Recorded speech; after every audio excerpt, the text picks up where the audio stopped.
My wife Sarah was sleeping with my business partner, and his wife chose Christmas Eve at my parents' house to tell everyone about it. One minute I was refilling eggnog in my mother's kitchen, and the next, Jennifer Harmon was standing in our living room with her phone raised high, playing a voicemail on speaker for my entire family to hear. Sarah's voice, breathy and intimate, telling Marcus she couldn't wait to see him, that she'd told me she was going to yoga. My father's hand froze on his wine glass. My sister's mouth fell open. My mother made a sound I'd never heard before. I'd been married to Sarah for 12 years. We'd met when I was 26, working 80-hour weeks trying to launch what would become Berkshire Digital Solutions. She was a paralegal at the firm handling our incorporation paperwork, beautiful and sharp, with ambitions that seemed to match mine. She believed in the company when it was just me and Marcus coding in a shared apartment in Boston. Or at least that's what I thought. Now I understood she'd believed in what the company could give her. Jennifer Harmon's hands shook as she swiped through her phone, showing text messages between Sarah and Marcus. The room had gone silent except for the Christmas music still playing from the speakers. Silent night, providing an absurd soundtrack to my humiliation. I watched Sarah's face cycle through shock, panic, and finally something that looked like calculation. Not remorse. Calculation. "How long?" I heard myself ask. My voice sounded far away. "Does it matter?" Sarah's response came too quickly, too defensive. That told me everything. Jennifer kept talking, her voice breaking. She'd found the messages 2 days ago. Hotel receipts going back 8 months. Conference trips that Marcus had lied about. The same conferences Sarah had supposedly attended for her own job. They'd been careful, but not careful enough. Marcus had been sloppy with his phone, and Jennifer had been suspicious for months. I looked around the room. 23 people, all family, all watching this moment. My younger brother Jake moved toward me, but I raised a hand to stop him. I needed to see this clearly. Sarah had straightened her posture now, her chin lifted in that way she did when she was about to go on the offensive. I recognized the stance. I'd seen it 1,000 times when she wanted something, when she was negotiating, when she was positioning herself for advantage. "We should discuss this privately," Sarah said, glancing at my mother. "No," I said. The word felt solid in my mouth. "No, I think everyone here deserves to know who you really are." Marcus and Sarah had founded Berkshire Digital with me 6 years ago. I'd brought Marcus in as CTO, trusting him with the technical infrastructure of everything we'd built. We'd split the company 3 ways. Sarah had joined as COO 2 years later, after she'd gotten her MBA. I'd pushed for it, believed she had the vision and drive. I'd advocated for her equity stake, fought the board when they questioned whether it was wise to have my wife so deeply embedded in the company structure. I'd gone to bat for both of them. The company was worth $43 million now. My lawyer would later tell me that was important to remember. Christmas Eve at my parents' house in Newton was supposed to be perfect. My mother had spent 3 days preparing, the way she always did. The house smelled like pine and cinnamon, every surface covered with decorations collected over 40 years of marriage. My father had made his famous beef Wellington. My nieces and nephews had been running through the rooms, high on sugar cookies and anticipation. This was our tradition, our foundation, the thing that reminded me every year what I was working for, why I pushed so hard. Jennifer Harmon destroyed all of it in less than 5 minutes. She'd driven from their house in Wellesley, she said. She'd known they'd both be here because Marcus had told her he was having dinner with the team. She'd known it was a lie, so she'd shown up to confirm what she already knew in her gut, to make sure that if her marriage was ending, at least the truth would be known. I almost thanked her. Sarah tried to leave, grabbing her coat from the rack by the door. I watched her movements, noted the practiced efficiency. She'd planned for this possibility, I realized. Some part of her had always known this might happen, and she'd already mapped her exit strategy. That's who she was. That's who she'd always been. And I'd been too busy building something to see it. "The car's in my name," I said quietly. She turned, her eyes meeting mine for the first time since Jennifer had started talking. I saw something flicker there, maybe the first hint of real fear. "So are both houses. You should think about that before you go anywhere." My father cleared his throat. "Son, maybe—" "It's fine, Dad." I set down my glass, proud that my hand didn't shake. "I'm going to Jake's place tonight. Sarah, you can stay at the house, but you should start making other arrangements. I'll have my attorney contact you after Christmas." The steadiness in my voice surprised me. Inside, I felt like I was falling, but my body was operating on some kind of autopilot, protecting me from the full impact of what was happening. I'd developed that skill over years of high-stakes negotiations and pressure-filled board meetings. I'd never imagined I'd need it to survive Christmas Eve with my family. I looked at Sarah one more time. 12 years. We'd built a life together, or I thought we had. We'd bought our first house in Cambridge, then the bigger place in Brookline when the company took off. We'd talked about kids, though she'd kept delaying. "Not until we're really secure," she'd said. "Not until the company's stable." Now I understood. She'd never wanted children with me. She'd wanted access, equity, position, and when Marcus had offered something more exciting, some thrill I couldn't provide, she'd taken it without hesitation. The worst part was the efficiency of her betrayal. She'd managed to keep it compartmentalized, running the company during the day, sleeping with Marcus in stolen afternoons, then coming home to me at night.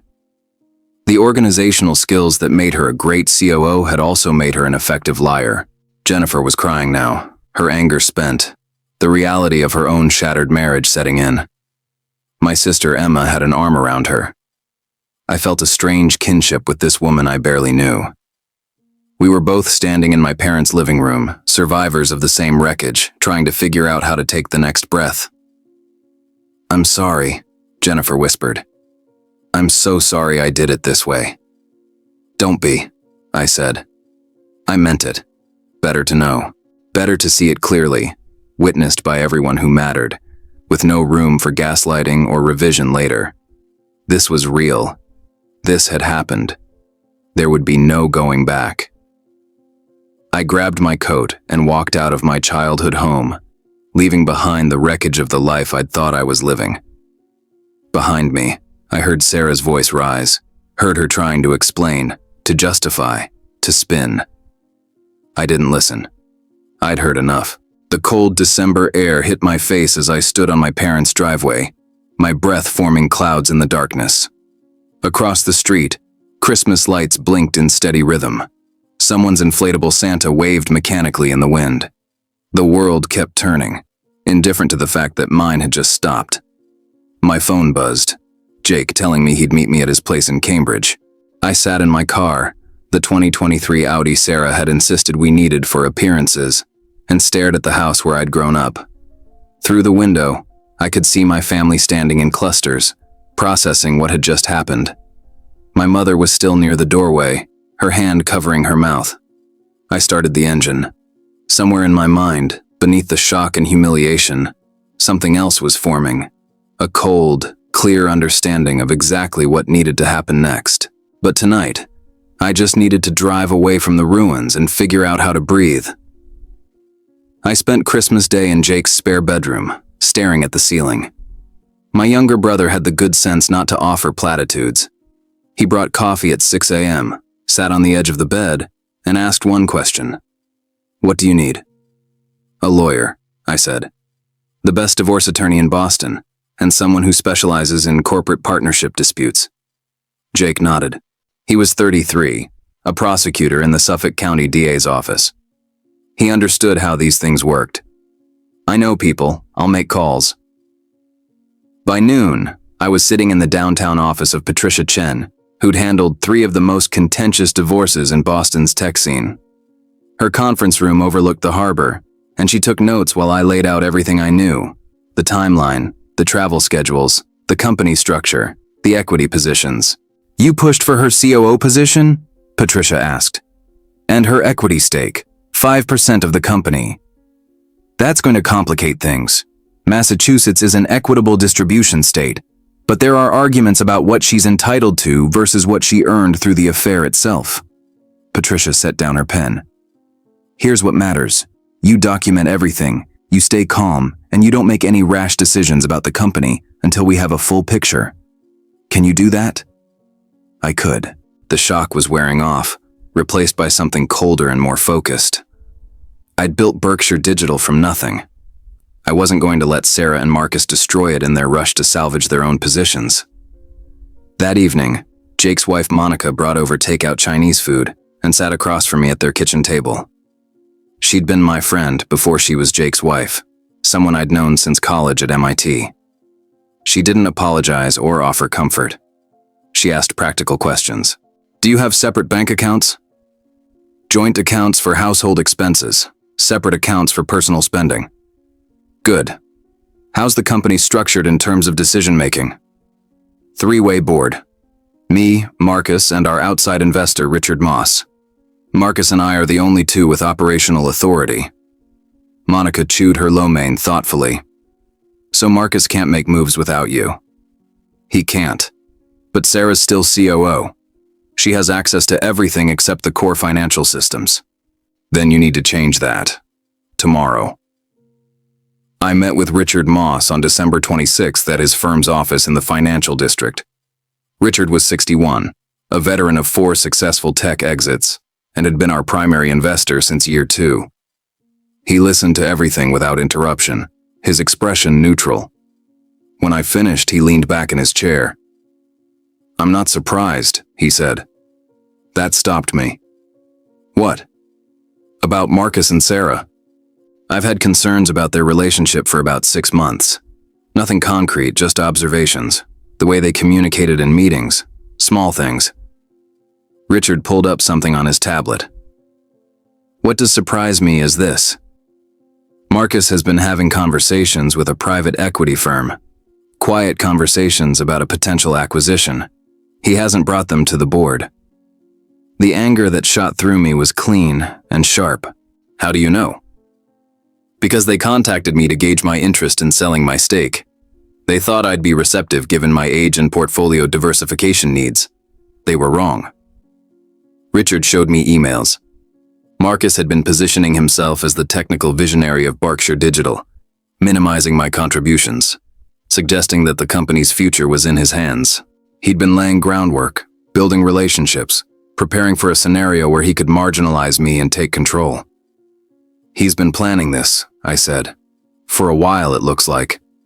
The affair might have accelerated his timeline, but the betrayal started before he slept with your wife. This was always about control of the company. I drove back to Brookline that night, to the house I'd shared with Sarah. She'd been texting me constantly since Christmas Eve, alternating between apologies and accusations. I'd blocked her number after the first dozen messages. Patricia had advised me to stay elsewhere, but I needed to see the place one more time, needed to understand what I was really fighting for. The house was empty when I arrived. Sarah's car was gone. I walked through rooms we'd furnished together, past artwork we'd chosen, through a kitchen where we'd hosted dozens of dinner parties. Nothing looked different, but everything felt contaminated. I wondered how many times she'd lied to me while standing at this counter, how many times she'd texted Marcus from our bedroom. In my home office, I started going through files, bank statements, credit card records, travel itineraries. I was methodical, photographing everything, uploading it to a secure cloud drive Patricia had set up. There were patterns everywhere once I knew to look. Hotel charges on days Sarah said she was visiting clients, restaurant bills from places in Providence and Portland, cities where Marcus had supposedly attended solo conferences. 8 months. That's how long it had been going on, minimum, maybe longer. I found something else in Sarah's desk drawer, a notebook, the kind she used for planning. Inside were lists, notes, calculations. She'd been tracking my schedule, noting when I'd be out of town. She'd been documenting company decisions, board discussions, strategic plans. Not in her role as COO, but as someone gathering intelligence. The last entry was dated December 15th. M says timeline is good, after the holidays. Board meeting in January, need to present united front. They'd been planning something for the January board meeting. A move against me, probably. A restructuring proposal, maybe. Something that would have diminished my role while elevating theirs. The affair hadn't been just personal betrayal. It had been strategic alliance. My phone rang. Patricia Chen. "I got a call from Sarah's attorney," she said. "They want to negotiate." Already? She knows she's in a bad position. The public nature of the revelation, the circumstances, the fact that it happened at a family gathering. She wants to minimize damage. Her lawyer is proposing that Sarah step down from the COO position in exchange for keeping her equity stake and a generous settlement. "No," I said immediately. "I told them you'd say that. But hear me out. A drawn-out fight is expensive and time-consuming. If we can get her out of the company quickly, you can focus on stabilizing the business and dealing with Marcus separately." I thought about it. Part of me wanted Sarah to suffer, wanted to drag her through every legal proceeding available. But the smarter part, the part that had built a $43 million company, knew that Patricia was right. This was about protecting what I'd created, not punishing Sarah. "She gives up the equity stake," I said. "I'll pay her fair market value for her shares, but she's out completely. No claims, no future interest, nothing. And she resigns immediately, effective January 2nd. Not negotiable." Patricia was quiet for a moment. "That's going to be expensive for you personally. I don't care, I want her gone." "All right, I'll let them know. What about Marcus?" "I'm working on that." I met with Jake again the next morning, this time at a coffee shop near his office. He'd been doing research, talking to his colleagues who specialized in business litigation. "The corporate partnership dispute is tricky," he said. "You can't fire him without cause, and infidelity with another employee isn't necessarily grounds under your corporate bylaws. But if you can prove he was planning to undermine the company or acting against board interests, that's different. Richard has emails suggesting he was negotiating behind the board's back." Jake's eyes sharpened. "That's breach of fiduciary duty. That's actionable. You might not be able to fire him, but you can definitely make his life difficult. And if you can prove he was working with Sarah to manipulate company decisions, you might have grounds for removal." I spent the next 3 days building the case. I pulled every email, every text message thread, every calendar entry related to company decisions over the past year. I mapped out instances where Marcus and Sarah had seemed to coordinate positions in meetings, where they'd pushed initiatives that didn't make strategic sense. I found evidence of expense report irregularities, company resources used for personal travel that coincided with their affair. It wasn't enough to fire him outright, but it was enough to bring before the board with serious questions about his judgment and loyalty. On December 30th, I called an emergency board meeting for January 3rd. Richard agreed immediately. Marcus, when he got the notification, started calling me. I didn't answer. He sent emails asking what was going on, claiming we needed to talk. I forwarded them all to my attorney without response. Sarah signed the agreement on New Year's Eve. $2 million for her equity stake, paid out over 3 years. It would hurt my cash position, but it was worth it to have her completely out of the company. She'd tried one last time to negotiate, to keep some piece of what we'd built. Patricia had shut her down coldly. I spent New Year's Eve alone in Jake's apartment, my brother and Monica having gone to a party I'd declined to attend. At midnight, I stood on their balcony overlooking the Charles River, watching fireworks explode over the water. Somewhere in the city, Sarah was probably with Marcus, both of them scrambling to figure out their next moves. I didn't care. I was done looking backward.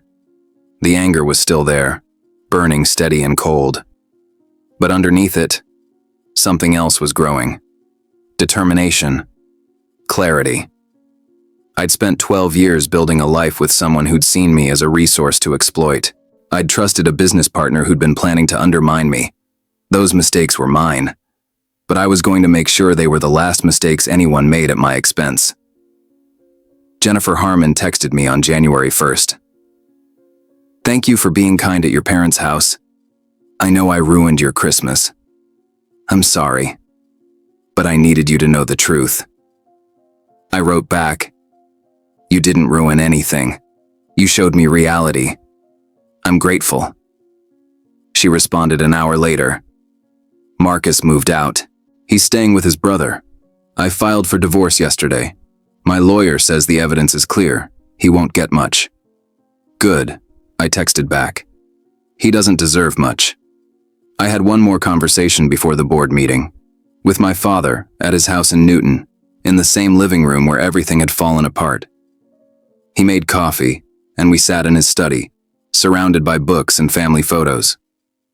"You're handling this well," he said.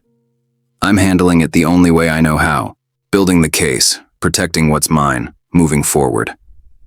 My father nodded.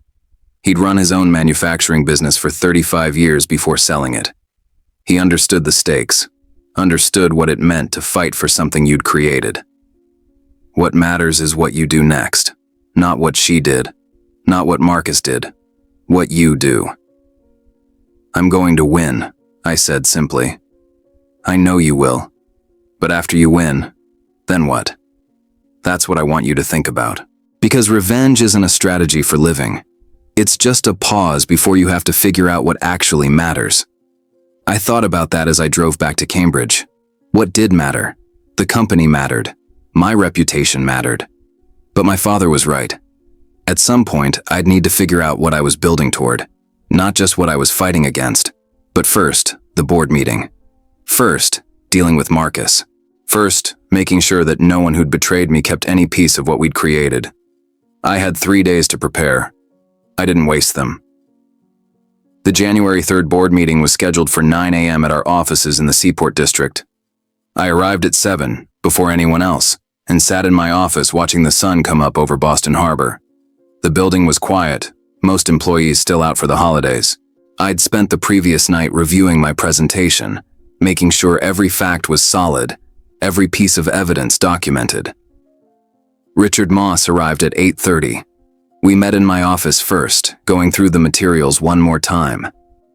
"This is damning," Richard said, paging through the evidence of Marcus's unauthorized negotiations. He was essentially trying to sell the company out from under us. Without board approval, without even informing us of the approach. That's breach of duty. I'd spent hours with corporate attorneys reviewing the legal framework. Even if we can't fire him immediately, we can remove his operational authority.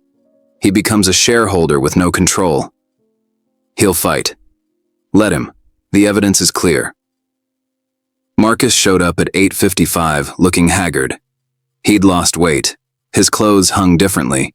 Whatever he and Sarah had thought they were getting from their affair, it wasn't making either of them happy. He tried to catch my eye as he entered the conference room, but I kept my attention on my laptop. The meeting started precisely at 9. Richard chaired, following the formal structure we'd established years ago. First order of business, review of Q4 results which were strong. Second, personnel changes, noting Sarah's resignation as COO. Marcus shifted in his seat but said nothing. Then Richard turned to me. "The floor is yours." I stood and connected my laptop to the screen. The first slide appeared, a timeline of Marcus's communications with Silverton Capital, the private equity firm that had approached us. Next to it, a copy of our operating agreement highlighting the sections on board approval for major corporate actions. "Over the past 8 months," I began, "Marcus has been in conversation with Silverton Capital regarding a potential acquisition of Berkshire Digital. These conversations progressed to the point where Silverton felt comfortable approaching Richard directly, believing that Marcus represented the company's interests. None of these conversations were disclosed to the board. None were approved. This represents a fundamental breach of Marcus's fiduciary responsibilities." Marcus had gone pale. Those were preliminary conversations. Exploratory. They didn't mean anything. Do preliminary conversations include discussing your vision for the company post-acquisition? Do they include positioning yourself as the key personnel necessary for a successful transition? I brought up another slide, this one showing excerpts from Marcus's emails. "You were negotiating your own retention package, Marcus, without involving the board, without discussing it with me, while we were supposed to be partners."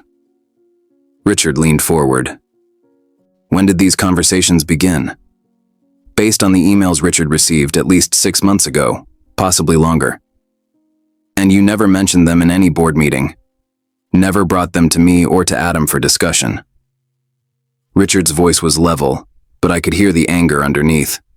Marcus tried to recover. I was protecting the company. Silverton approached me. I was gathering information, understanding what our options might be. You were positioning yourself to cut me out, I said flatly. Let's be honest about what was happening. You wanted control. You thought Silverton would back you, give you the capital to buy me out or marginalize my role. And you were coordinating with Sarah to build support for whatever you had planned. That's not true. I brought up the next slide.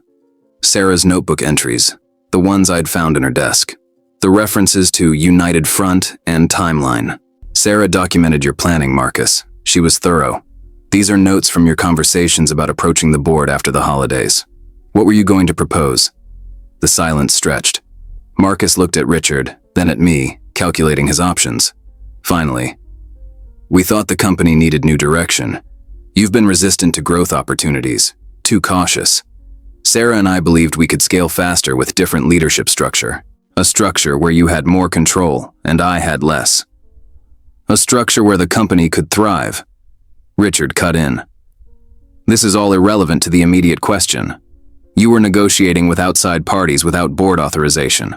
That's grounds for removal from operational duties. The question is whether we pursue legal action or simply restructure your role. Marcus turned to Richard. You're taking his side because he's upset about the affair. This isn't about the company. It's about his marriage. The affair is separate, I said. Though it's worth noting you were sleeping with a direct report, which is its own ethical violation. But you're right that we should focus on the business. So let's talk about expense reports. I brought up documentation of travel expenses, company charges for hotels and meals during Marcus and Sarah's affair, company resources used for personal activities, documented, submitted, reimbursed. That's fraud, Marcus. Small scale, but fraud. His face went from pale to red. That's bullshit. Those were legitimate business expenses. Hotels in Providence on days when no clients were scheduled and no company business was conducted? Dinners for two in Portland when you claimed to be at a conference alone? I kept my voice steady. I have credit card receipts, Marcus.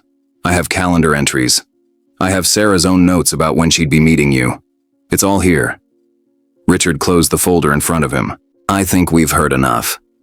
Marcus, you're removed from all operational responsibilities effective immediately. You retain your equity stake but have no role in company decisions or daily operations. We'll draw up a formal separation agreement that outlines your obligations as a shareholder and the restrictions on your activities. If you contest this, we'll pursue legal action for breach of fiduciary duty.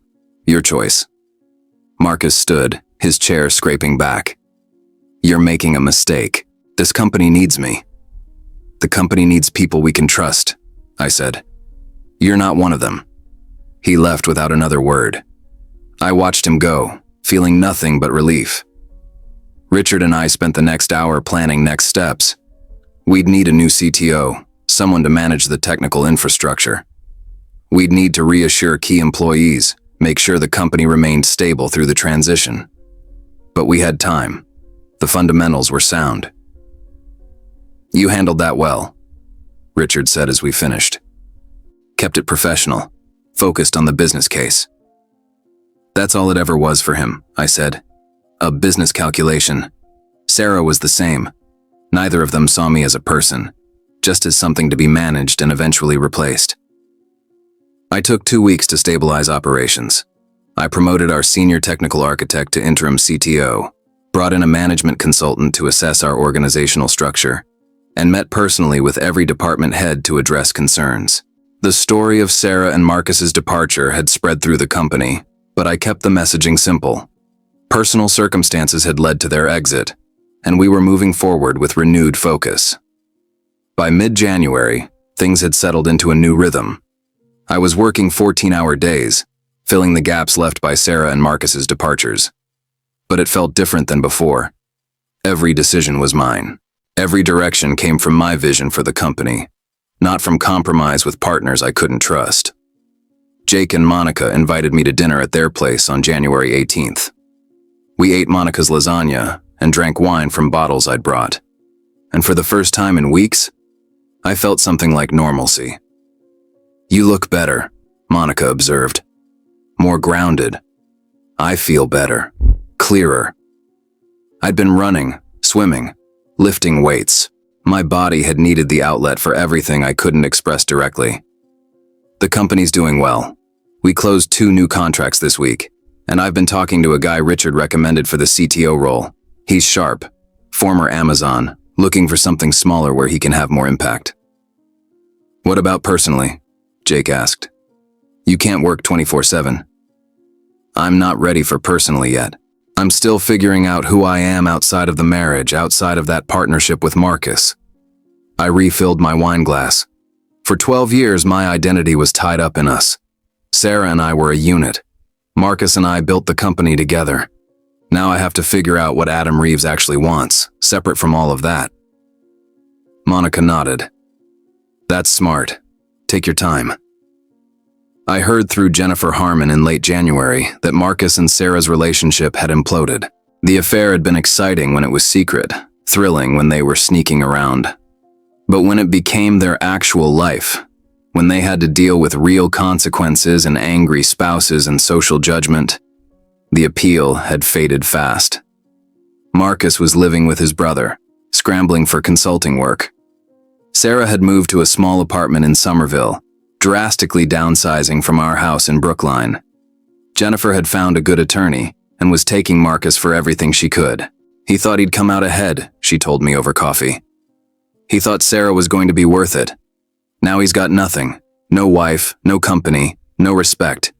I'd feel bad if I didn't hate him so much. You don't owe him sympathy, I said. Neither do you. But you seem like you're doing okay. Better than okay, actually. I'm getting there. By February, I'd hired the new CTO. David Chen was 47, brilliant with infrastructure, and had zero interest in office politics. He wanted to build good technology and go home to his family at reasonable hours. Perfect.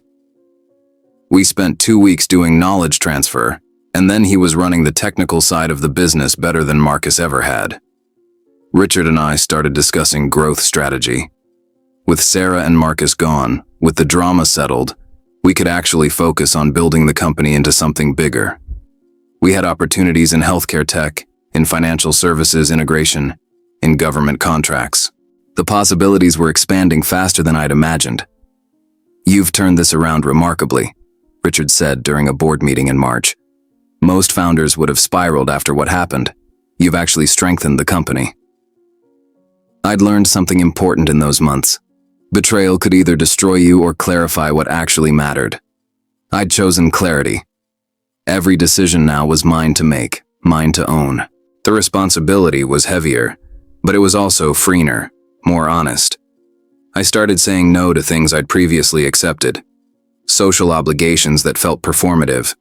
Networking events where I'd never wanted to be.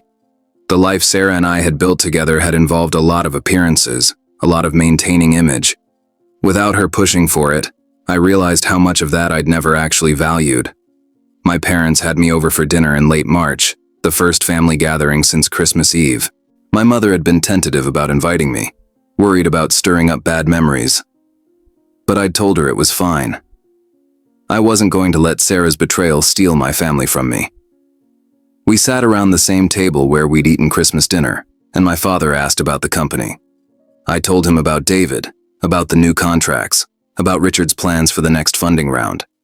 My mother asked if I was eating enough, sleeping enough. My sister wanted to know if I was dating. I laughed and told her I was focused on other things. You seem different, Emma said. Lighter somehow. I feel lighter, like I'm not carrying something anymore. That's good, my father said. That's what matters, not what they did, what you became after.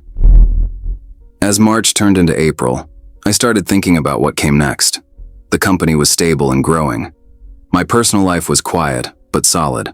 I'd rebuilt my reputation, proved I could lead alone, established that the betrayal hadn't broken me. But my father's question still lingered. What was I building toward? I didn't have the answer yet. But for the first time in years, I felt like I had the space and clarity to figure it out. And that felt like victory enough. Spring in Boston felt different this year. By late April, the city had shaken off winter. and I found myself noticing things I'd missed for years while consumed with building the company and maintaining a marriage that had been hollow long before it exploded. The way light hit the harbor in the morning, the sound of runners on the esplanade at dawn, small things that mattered. I'd established new routines. Up at 5 a.m. for a run along the Charles, office by 7, leaving by 6 unless something critical demanded attention. I was working fewer hours than I had in years, but the company was performing better. David Chen was a revelation as CTO, the kind of steady, competent leader who just made things work without drama. By May, we'd secured 3 major contracts with healthcare systems in the Northeast. The kind of deals that would have taken months to close with Sarah and Marcus undermining every decision. Richard Moss and I met weekly now, and in one of those meetings in early May, he brought up something unexpected. "There's a woman I want you to meet," he said. "Nina Chandler. She runs a nonprofit focused on tech education for underserved communities. She's looking for corporate partners, and I thought Berkshire might be a good fit." I was skeptical. "Richard, if this is you trying to set me up..." "It's not," he said, though he was smiling. "It's actually about the company. But Nina's impressive. MIT grad, worked at Google for 5 years, then left to start this organization. She's practical, smart, and she's doing real work. Just meet with her. If nothing else, it's a chance to give back." I agreed, mostly to get Richard to stop talking about it. We set up a lunch meeting at a place in Cambridge, and I went expecting a standard pitch session. Instead, Nina Chandler showed up with a laptop full of data, case studies from other tech companies that had partnered with her organization, and a detailed proposal for how Berkshire could contribute without disrupting our core business. She was 34, direct, and had no patience for corporate nonsense. "I'm not interested in companies that want to write a check and put out a press release," she said. "I need actual involvement, mentorship programs, internships, real technical training from people who know what they're doing. Can Berkshire commit to that, or are we wasting each other's time?" I liked her immediately. "We can commit. I'll need to talk to my leadership team. But yes, this is something I want to do." We spent the next hour talking about her program. She worked with high school students from Dorchester, Roxbury, and Mattapan, kids who had aptitude but no access to the kind of education that would get them into MIT or Northeastern. She taught coding, project management, basic business skills. Her success rate was remarkable. 83% of her graduates went on to college, most in STEM fields. "Why'd you leave Google?" I asked as we finished lunch. "Same reason you probably had moments of doubt about the corporate path. I wanted to build something that mattered beyond quarterly earnings. Don't get me wrong, I'm not naive about money. You need capital, you need sustainability. But at the end of my life, I don't want my legacy to be that I optimized some algorithm that sold more ads." I thought about that as I walked back to the office. What did I want my legacy to be? I'd built a successful company, yes. But for what? For 12 years, the answer had been tied up in building a life with Sarah, in creating security and wealth for a future we'd supposedly been working toward together. Now that future was gone. What remained? Berkshire Digital partnered with Nina's organization in June. We committed to taking 10 interns over the summer, to having our senior engineers mentor her students, to providing equipment and software licenses. David Chen volunteered to teach a weekend workshop on systems architecture. The whole thing cost us maybe $40,000 and some staff time, but the impact was immediate and tangible. One of the students, a 17-year-old kid named Marcus, different Marcus, I tried not to think about the irony, showed exceptional talent. He was from Dorchester, raised by a single mother who worked 2 jobs, and he'd taught himself Python by watching YouTube videos on a library computer. David and I both saw potential there, the kind that could be transformative with the right opportunities. "We should create a scholarship," I told Richard. "Something endowed, for kids like Marcus. Full ride to any school that accepts them, plus a guaranteed internship at Berkshire after graduation." "That's expensive," Richard said. But he was smiling. "But it's also exactly the kind of legacy building that matters. I'll match whatever you put in." We established the Berkshire Scholars Program in July with $250,000 in initial funding. It would support 2 students per year, chosen from Nina's program based on merit and need. The first recipient was Marcus, who'd gotten into Northeastern's computer science program. When we told him about the scholarship, he cried. His mother cried. I had to step outside for a minute to compose myself, overwhelmed by the weight of being able to change someone's trajectory like that. My personal life remained quiet. I'd gone on a few dates, nothing serious, women I'd met through friends or at industry events. It was fine, but I wasn't looking for anything significant. The wounds from Sarah's betrayal had healed enough that I wasn't bitter, but I was cautious now. I'd learned the cost of trusting too easily, of missing signs because I wanted to believe in something. Jake and Monica had their first child in August, a daughter named Sophie. I held her in the hospital, this tiny, fragile thing, and felt something shift inside me. I'd thought I wanted kids with Sarah. Now I understood that what I'd actually wanted was kids with someone who was fully present, someone who saw me clearly. Sarah had never been that person. "You'd be a good father," Monica said, watching me with her daughter. "When you're ready." Maybe someday. I meant it. The idea didn't feel impossible anymore, just distant. Something that belonged to a future version of myself who'd figured out how to trust again. The company continued to grow through the fall. We hit 52 employees by September, opened a second office in Providence, and were in talks about potential expansion into Connecticut. Revenue was up 47% year over year. Richard was talking about a Series B funding round, about scaling fast while the market conditions were favorable. I was cautious, wanting to maintain control, but open to the possibilities. I heard about Marcus and Sarah occasionally through Jennifer, who'd become a friend of sorts. Marcus was struggling. His consulting work had dried up after word got around about what had happened at Berkshire. Turns out, business partners don't trust people who've proven themselves willing to betray business partners. He'd moved back in with his parents in Worcester, 42 years old and starting over from nothing. Sarah had found a job at a smaller firm, doing operations work for significantly less money than she'd made at Berkshire. She'd tried to reach out to me a few times, emails that I'd deleted without reading. Patricia Chen had advised me to maintain zero contact unless legally necessary. I'd followed that advice religiously. "Does it feel good?" Jennifer asked me one evening in October. We were having dinner at a restaurant in Beacon Hill, two divorced people who'd survived the same explosion. Knowing they're struggling while you're thriving? "It feels empty," I said honestly. I thought I'd feel vindicated or satisfied or something. But mostly I just feel sad that I wasted so much time on people who were never worth it. "That's mature of you." "It's exhausting of me. I'd rather feel righteously angry. Instead, I'm just tired and grateful it's over." Jennifer laughed. "Yeah, same." By November, a year after the Christmas Eve revelation, I was in a completely different place. The company was strong and growing. My personal life was simple but fulfilling. I had routines I enjoyed, work that mattered, relationships that were honest.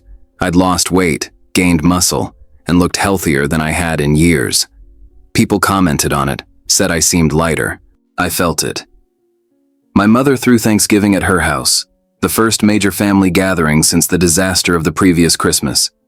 I helped with cooking, played with my nieces and nephews, and spent time with my father in his study, the two of us drinking bourbon and talking about life. "I'm proud of you," he said. "Not for the company's success, though that's impressive. For how you handled everything. For who you became when it would have been easy to become bitter. I was bitter for a while. But you didn't stay there. That's what matters." I thought about Jake's daughter Sophie, about Marcus from Dorchester heading to Northeastern with a full scholarship, about Nina's program expanding to 3 more neighborhoods. I thought about David Chen's steady leadership and Richard's continued faith in our vision. I thought about this life I was building, piece by piece, without the weight of people who'd only wanted to use me. "I'm figuring it out," I told my father. "What actually matters, what I want to build." That's all any of us can do. On December 1st, I got a text from an unknown number. It was Sarah. "I know you don't want to hear from me, but I need you to know I'm sorry for all of it. You deserved better. I hope you're doing well." I stared at the message for a long time. Part of me wanted to respond, to tell her exactly how much damage she'd done, How many nights I'd lain awake trying to understand how someone I'd loved could have been so calculating. But another part of me recognized that responding would only pull me backward, would reopen wounds that had finally healed. I deleted the message and blocked the number. Whatever Sarah needed, forgiveness, closure, a easing of her own guilt, she'd have to find it somewhere else. I'd given her 12 years of my life. She didn't get another minute of my attention. That same week, Nina Chandler invited me to speak at her program's end-of-year showcase. I talked to a room full of high school students about building Berkshire Digital, about the failures and setbacks, about the importance of resilience and integrity. I told them, without going into detail, about learning to recognize people who were there for the right reasons versus people who were just using you for access to what you'd built. After my talk, a girl raised her hand. "How do you know who to trust?" I thought about that. You watch what people do when there's nothing in it for them. You notice who shows up when things are hard, not just when things are good. And you pay attention to whether someone sees you as a person or as a resource. The students nodded. They understood. Most of them had already learned hard lessons about trust, coming from neighborhoods where survival often meant being careful about who you let close. As December progressed, I realized I was actually looking forward to Christmas this year. Not with dread, not with anxiety about maintaining appearances or managing Sarah's expectations. Just genuine anticipation of being with my family, of celebrating something real. My brother asked if I was bringing anyone to Christmas Eve dinner. I told him no, I'd be coming alone. And I was fine with that. Better than fine. For the first time in my adult life, I felt complete without needing someone else to validate my worth. The company closed out the year strong. 63% revenue growth. 23 new employees. Expansion into 2 new markets. We were positioned for another major growth year, and I was ready to lead it. Not as part of a partnership, not as someone trying to prove anything to a spouse or co-founder who didn't respect me, just as myself, building something that mattered on my own terms. That was the real victory. Not that Sarah and Marcus had failed, not that I'd succeeded in business, but that I'd found my way back to myself, had figured out what I actually valued, and was building a life aligned with those values. Everything else was just details.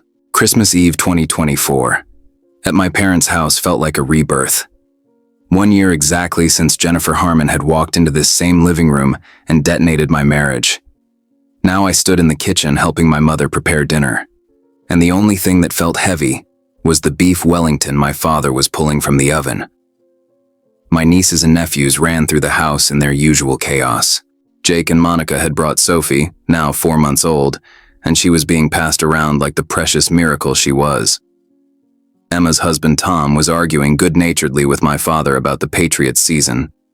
It was normal, warm, real. Everything the previous Christmas had been before it exploded. "You seem happy," my mother said quietly, watching me chop vegetables. Really happy, not just putting on a brave face. I am happy. I didn't think I would be, especially not this year, this day. But I actually am. She squeezed my shoulder. Good, you deserve that. Dinner was perfect. We ate and talked and laughed, and nobody mentioned Sarah or Marcus. Their names didn't come up even once, as if by collective agreement that they didn't deserve space in our celebration. After dessert, my father pulled me aside into his study, the two of us continuing our tradition of bourbon and conversation. "Last year at this time you were at Jake's apartment," he said. "Now look at you. The company's thriving. You're healthy. You've got that program with Nina's students. You've built something real." "I'm still building," I said. "It's not finished. I don't know if it ever will be. But I like the direction. That's all that matters. Direction, not destination." We rejoined the family. I held Sophie while Monica ate, and my sister took about 1,000 photos. "Uncle Adam's first official niece duty," she announced, and everyone laughed. The baby looked up at me with wide eyes, and I felt that same shift I'd experienced in the hospital when she was born. A glimpse of a different future, one where maybe I'd have my own kids someday with someone who actually saw me. But I wasn't in a hurry. I'd learned the cost of rushing into things because they seemed like what I was supposed to want. I left my parents' house around 11, driving through Newton with Christmas lights reflecting off snow. My phone buzzed with a text from Nina. "Merry Christmas. Thanks for everything you did for the kids this year. You've changed lives." I wrote back, "Merry Christmas, and thank you for letting me be part of something that matters." That was true. The work with Nina's program had become one of the most meaningful parts of my life.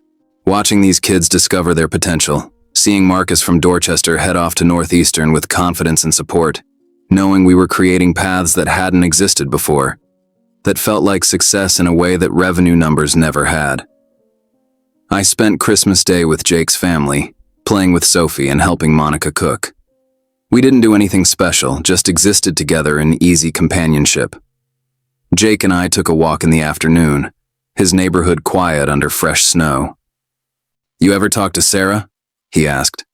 "No. She texted in December. I blocked the number." "Good. You think I'm being too harsh?" Jake stopped walking. "Adam, she exploited your trust for years. She coordinated with Marcus to undermine your position in the company you built. She used you until she thought she had a better option, then discarded you publicly in the most humiliating way possible. No, I don't think you're being too harsh.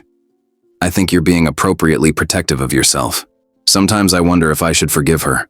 Not for her sake, but for mine. To let go of it completely." "You have let go. That's why you're not talking to her. Forgiveness doesn't mean giving someone access to hurt you again." He was right. I had let go. The anger had faded months ago. What remained was just clear-eyed recognition of who Sarah was and what she'd been capable of, and a commitment not to let anyone use me that way again. In January, Berkshire Digital closed the Series B funding round. Richard had brought in 2 new investors, both impressed by our growth trajectory and our expansion plans. The company was now valued at $87 million.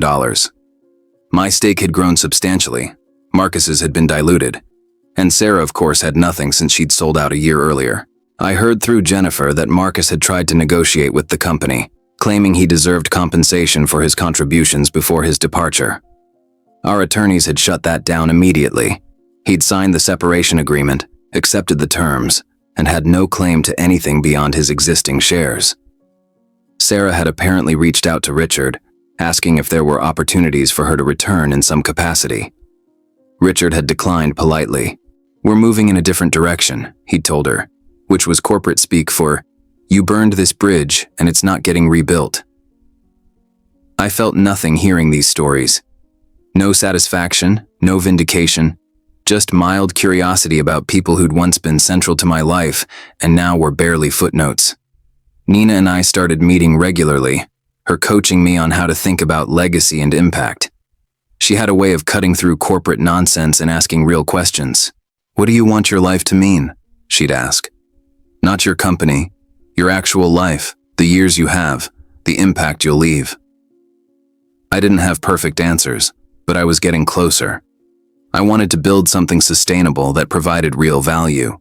I wanted to create opportunities for people like Marcus from Dorchester, kids who had talent but no access.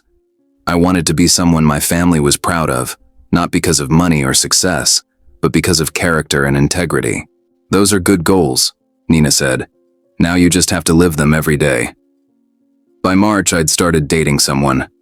Her name was Rachel. She was 36, a professor at Boston University teaching computer science. We'd met at one of Nina's showcase events, started talking about education and technology, and discovered we had similar views on what mattered. She knew about my divorce, about the circumstances, and she didn't treat me like damaged goods, just like someone who'd been through something hard and come out intact. We took things slowly. I was careful, watching for signs of the kind of calculation I'd missed with Sarah. But Rachel was different. She had her own career, her own goals, her own life that existed completely independent of me. She wasn't looking for someone to provide her with security or status. She just liked spending time together, talking about ideas, challenging each other's thinking. "You're cautious," she observed one evening over dinner. "I can see you watching, evaluating, making sure I'm real." "I am," I admitted, I got burned badly. I missed signs I should have caught. That's fair. Take your time. I'm not going anywhere. That patience, that understanding, meant more than she probably knew. Berkshire opened the Connecticut office in April, our third location. David Chen was managing the technical expansion brilliantly. We'd hired a new VP of operations, a woman named Teresa Michaels who was competent and drama-free. The company was running smoothly, growing fast but sustainably, and I was working reasonable hours while maintaining strategic oversight. I'd learned something crucial. I didn't need to control everything to lead effectively. I could trust good people, delegate to capable leaders, and focus on vision and direction rather than day-to-day operations. Sarah and Marcus's betrayal had taught me to be careful about trust, but it hadn't made me incapable of trusting anyone. It had just made me smarter about who earned it. In May, we celebrated the first graduation of Berkshire Scholars. Marcus from Dorchester finished his freshman year at Northeastern with a 3.8 GPA and a summer internship lined up at Berkshire. The second scholar, a girl named Aisha from Roxbury, had gotten into MIT's computer science program. Watching them walk across the stage at Nina's year-end event, I felt something I hadn't felt in years. Pure, uncomplicated pride.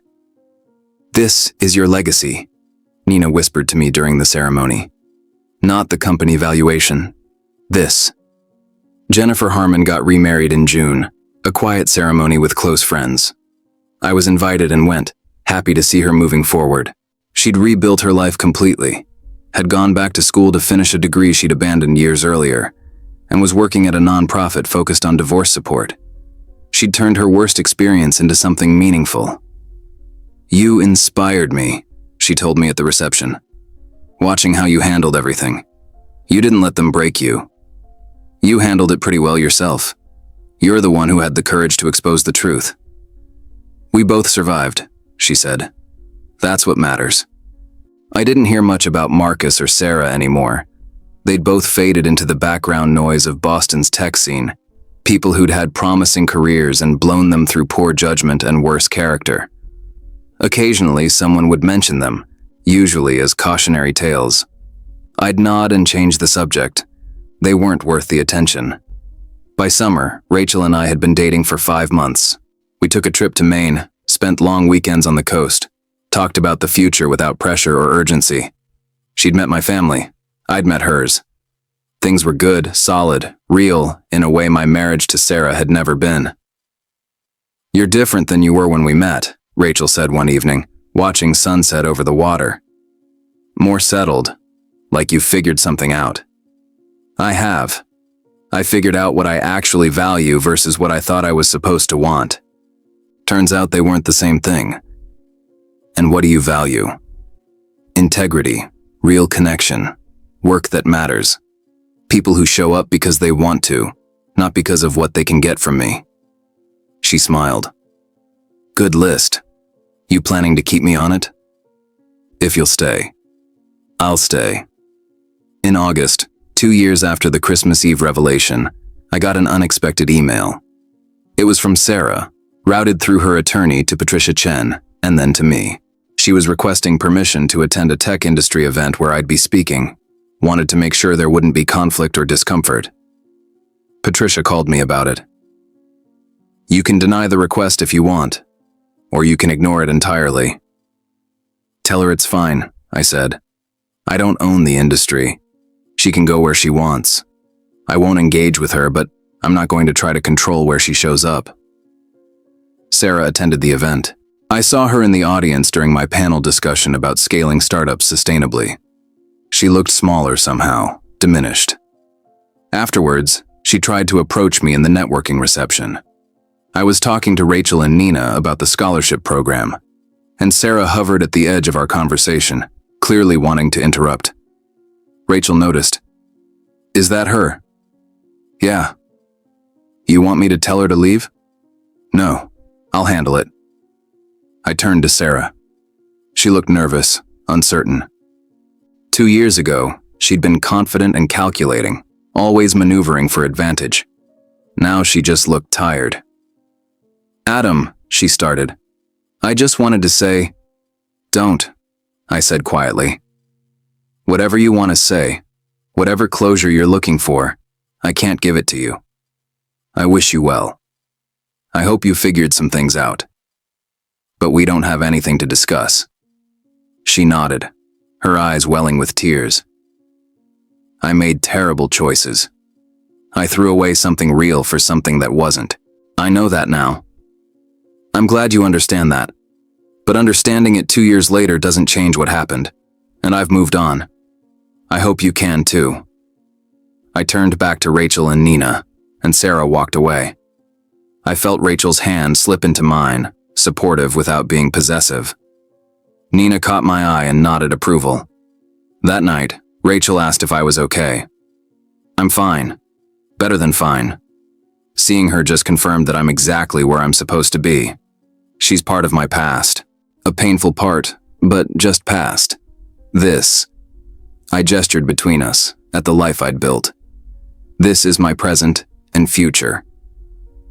Berkshire Digital hit 100 employees in September. We celebrated with a company-wide party at our Seaport offices, and I gave a speech about the journey we'd been on. I talked about resilience and integrity, about building something sustainable, about the importance of surrounding yourself with people you could trust. David Chen and Teresa Michaels stood with me, representing the new leadership team. Richard Moss raised a glass in toast.